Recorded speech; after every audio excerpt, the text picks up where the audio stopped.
Questão 9. Suponha que o domínio de f seja A e o domínio de G seja B. Aí no item A, qual é o domínio de f mais G? Não é difícil, pessoal. Ó, no item A, qual é o domínio da função soma f mais G? O domínio da função soma é a interseção dos domínios de A e B. Então, é A interseção a B. No item B, qual é o domínio da função produto? No item B, o domínio da função produto é a mesma coisa. Ó, o domínio da função produto f vezes g é a interseção entre os domínios. E o item C está pedindo o quê? É o domínio da função quociente. Qual é o domínio da função quociente? Domínio de f sobre g. Aqui a gente tem que ter um cuidado, pessoal. Aqui a gente tem que ter um cuidado, porque g não pode se anular. Então, o domínio de f sobre g vai ser o seguinte: o x pertencente a A interseção a B, o x pertencente a A interseção a B, tal que o g de x é diferente de zero. A gente tem que ter o cuidado, porque f sobre g, por definição, é f de x sobre g de x. Então, o g de x não pode ser zero, porque divisão por zero não existe, né? Então, o domínio da função quociente são x pertencentes aos domínios de f e g, né? A interseção a B, mas com a condição de que g de x tem que ser diferente de zero, tá bom? Questão 10. Como é definida a função composta f bola g? Qual é o seu domínio? Como é definido esse negócio? Ó, f bola g de x, por definição, é o f de g de x. Essa é a definição de f bola g. Qual é o domínio dessa função? Vamos lá, ó. O domínio da função f bola g vai ser o conjunto dos x pertencente ao domínio de g, então x pertencente ao domínio de g, tal que g de x pertence ao domínio de f. É bonito assim, ó, né? Porque, olha só, tem que ser possível calcular o g de x. Então, o x tem que estar no domínio de g. E, além disso, depois de calcular o g de x, tem que ser possível calcular o f de g de x. Portanto, o g de x tem que pertencer ao domínio de f. Esse é o domínio de f bola g. Suponha que seja dado o gráfico de f. Escreva a equação para cada um dos seguintes gráficos obtidos a partir do gráfico de f. No item A, deslocado 2 unidades para cima. Então está perguntando o seguinte: se você pegar o gráfico de f e deslocar 2 unidades para cima, qual equação representa essa nova função, esse novo gráfico? É isso que está perguntando. É simples, olha só. Como está deslocando 2 unidades para cima, a equação vai ser y igual a f de x mais 2. No item B agora, deslocado 2 unidades para baixo. Deslocado 2 unidades para baixo. Se deslocado para cima é y igual a f de x mais 2, deslocado para baixo vai ser y igual a f de x menos 2. Item C.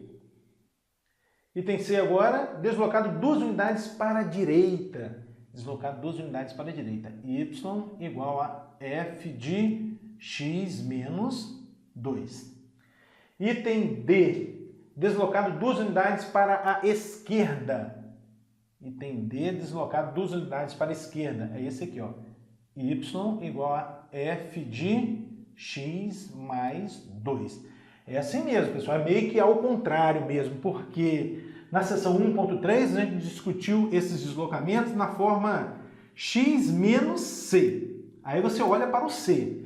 Se o c é um número positivo, desloca para a direita. Se o c é um número negativo, desloca para a esquerda. Então, se o c é positivo, ó, como está acontecendo aqui o x menos 2, o c é 2, desloca para a direita 2 unidades.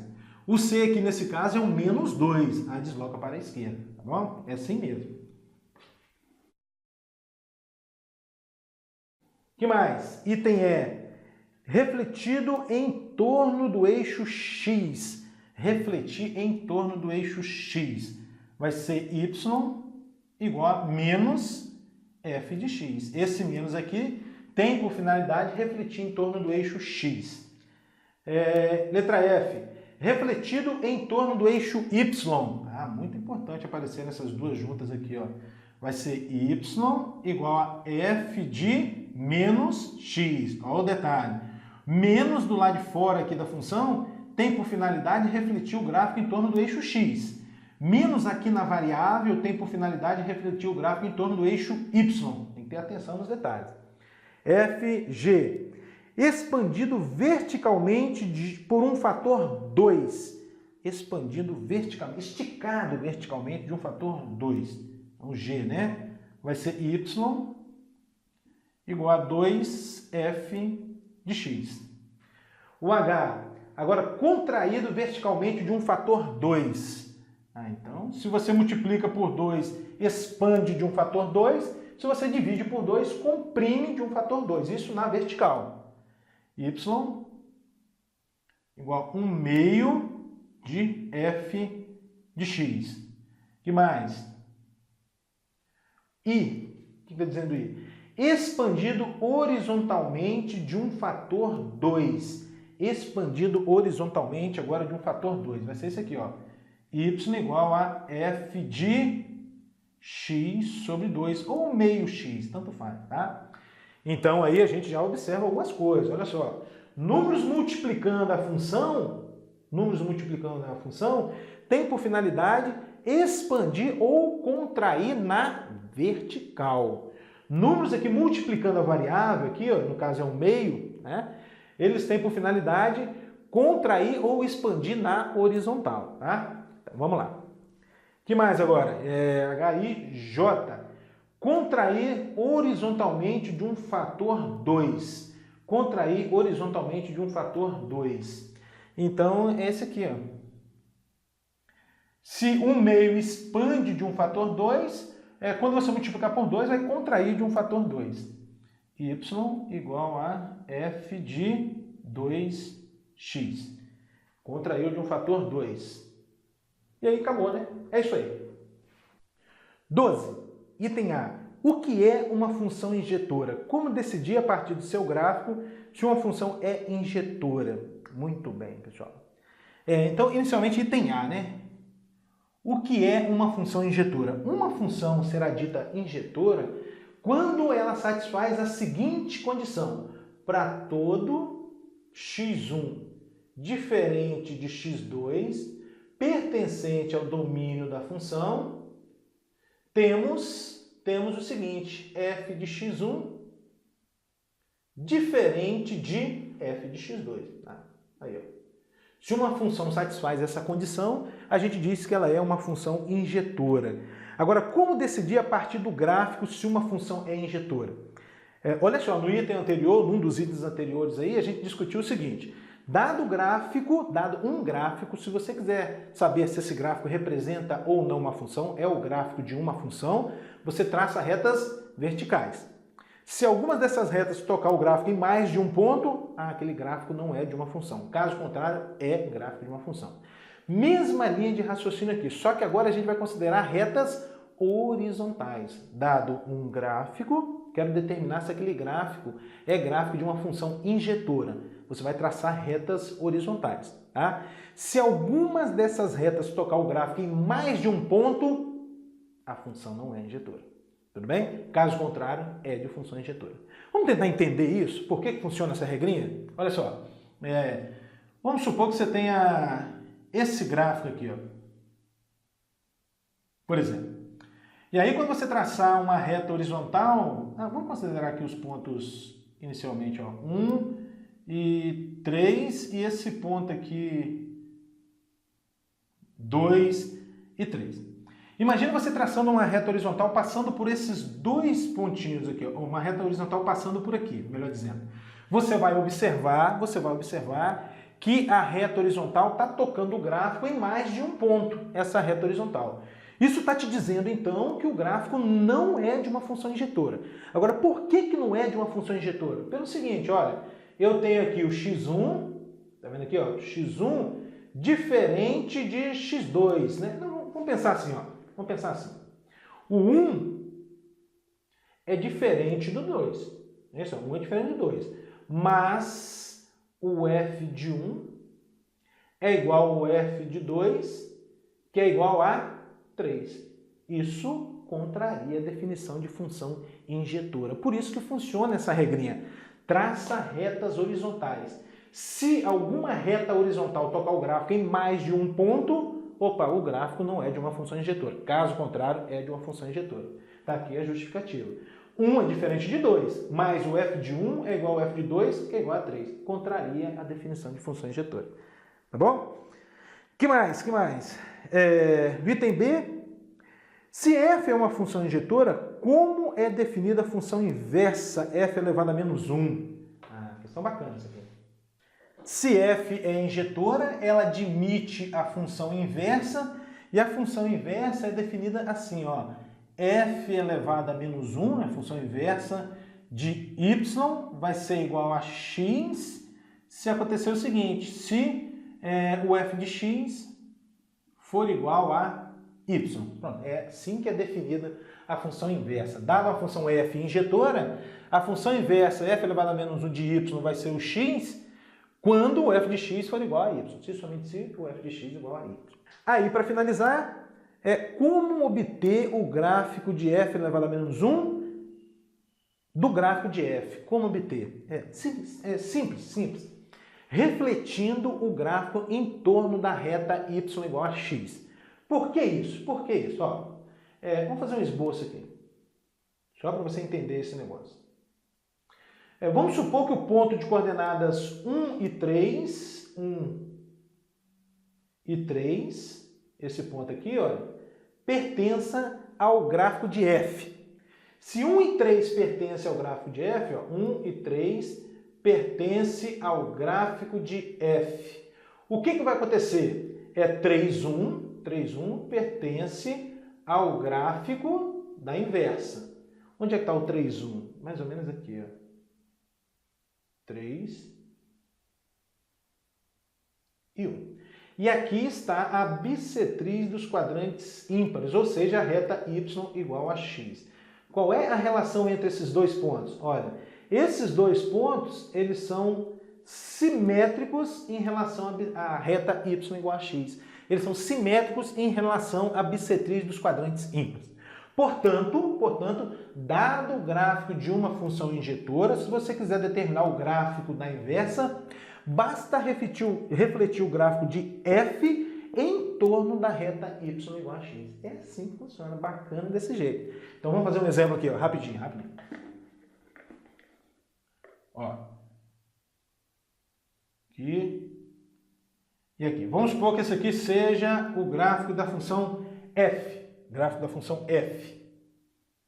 E aqui esteja a bissetriz dos quadrantes ímpares. Melhor dizendo, aqui está a bissetriz dos quadrantes ímpares. O que você tem que fazer para determinar o gráfico da inversa? É refletir o gráfico de f em torno dessa bissetriz, em torno dessa reta y igual a x. Então aqui, ó, você vai obter isso aqui mais ou menos, ó.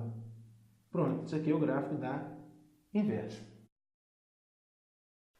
13. No item A, como a inversa da função seno é definida? Qual é o seu domínio e qual é a sua imagem? Muito bem. Olha só, pessoal, a gente sabe que a função seno em todo o seu domínio não é injetora. Então, faça necessário a gente restringir o domínio da função seno a fim de obtermos uma função injetora. E como é essa restrição? Essa aqui, ó. Eu estou pensando aqui já no item A, tá? No item A. Você tem que pegar a função seno e restringi-la a um intervalo de menos π sobre 2, até mais π sobre 2. Nesse intervalo, a imagem da função seno continua sendo o intervalo de menos 1 a 1. Nesse intervalo aqui, de menos π sobre 2 a mais π sobre 2, a função seno é injetora. Então, eu posso definir a sua inversa. Qual vai ser a inversa, então? Seno elevado a menos 1. O seno elevado a menos 1 vai ter domínio menos 1 a 1 e imagem no intervalo de menos π sobre 2 a mais π sobre 2. Como fica a definição? Seno elevado a menos 1 de y vai ser o número x quando acontecer o seguinte, quando o seno de x for igual a y. Essa é a definição da função seno, da inversa da função seno. Para o cosseno, a mesma linha de raciocínio. Vamos pensar aqui na função cosseno? Também a função cosseno não é injetora em todo o seu domínio. A gente tem que restringir a função cosseno ali a fim de obtermos uma função injetora. E qual vai ser a restrição? Essa aqui, ó. A gente vai restringir a função cosseno ao intervalo de 0 a π. É diferente mesmo. Aqui é de menos π sobre 2 a mais π sobre 2. Aqui é de 0 a π. De qualquer forma, a função cosseno restrita a esse intervalo tem por imagem o intervalo de menos 1 a 1. O que vai ser o cosseno agora? Ó? A função inversa do cosseno. Ela vai ter domínio menos 1 a 1 e imagem de 0 a π. Qual é a sua definição? Cosseno elevado a menos 1 de y vai ser o número x se somente se acontecer o seguinte, cosseno de x for igual a y. Pronto, é assim que é definida a função inversa do seno, a função inversa do cosseno. E por fim, a função inversa da tangente, da função tangente. Novamente, mesmo problema, a função tangente não é injetora em todo o seu domínio. Então a gente tem que restringir, ó, a função tangente. Nós vamos restringi-la ao intervalo de menos π sobre 2 até mais π sobre 2. Já um detalhe, por que aqui está fechado e aqui está aberto? Aqui está aberto porque não existe tangente de menos π sobre 2 e nem tangente de π sobre 2. É por isso que tem que ficar o intervalo aberto aqui. E nesse intervalo, a imagem da função tangente é o conjunto dos números reais. Agora, o que é a inversa? Tangente elevado a menos 1. A inversa da função tangente. Ela vai ter domínio real, imagem no intervalo de menos π sobre 2 até mais π sobre 2. Tem que inverter os papéis. Como é definida? Assim, ó, tangente elevado a menos 1 de y vai ser o número x se somente se acontecer o seguinte, tangente de x for igual a y. Daí as definições das inversas das funções seno, cosseno e tangente. É isso aí.